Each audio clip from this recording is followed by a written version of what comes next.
Big boss मराठीचा 6वा season लवकरच प्रेक्षकांच्या भेटीला येणार आहे. या निमित्ताने नुकतीच बिग बॉस मराठी सीझन 6 ची प्रेस कॉन्फरन्स आयोजित करण्यात आली होती. या कॉन्फरन्स दरम्यान रितेश देशमुखला एक मजेशीर प्रश्न विचारण्यात आला. बिग बॉस सारख्या मोठ्या रियालिटी शो मध्ये अनेक सेलिब्रिटी कपल सहभागी होत असतात, त्यामुळे जर तुम्हाला आणि जेनेलियाला सेलिब्रिटी कपल म्हणून या शो साठी बोलवण्यात आलं तर तुम्ही जाणार का, असा प्रश्न रितेशला विचारण्यात आला. यावर मजेशीर उत्तर देत रितेश देशमुखने म्हटलं की अगर उनके पास बजट हो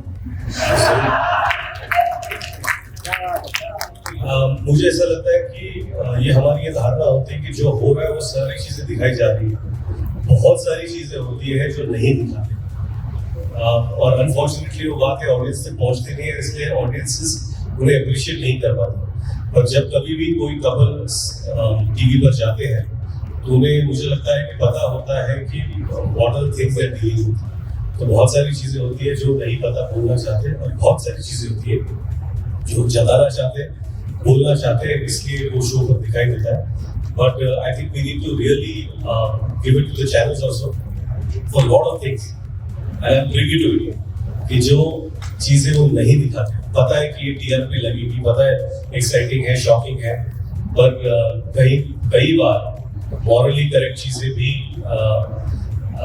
हमें ये बताती है कि ये नहीं दिखाना चाहिए, आगे नहीं जाना चाहिए. आम्ही सगळे एक्सायटेड असतो की कधी हा शो येणार आहे, आणि मला हेच विचारायचं की तुम्ही जितके एक्सायटेड असतात तितके जेनेलिया मॅम देखील एक्सायटेड होतात का जेव्हा हा सीझन 2 आला? होय, त्या प्रचंड एक्सायटेड आहेत.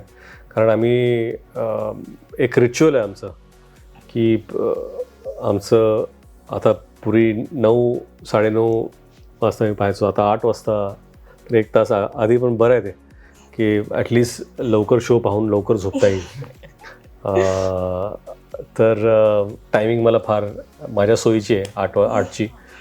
तर जिनिलियन आम्ही खरंच आमचं रिच्युअल आहे की बाबा जेवण झालं की बिग बॉस पाहायचा, झोपायचं. मराठी मनोरंजन सृष्टीमधील मालिका, चित्रपट, नाटक तसेच कलाकारांबद्दलच्या नवीन अपडेट्स जाणून घेण्यासाठी नक्की सबस्क्राईब करा इट्स मज्जा मराठी या आपल्या नवीन यूट्यूब चॅनलला.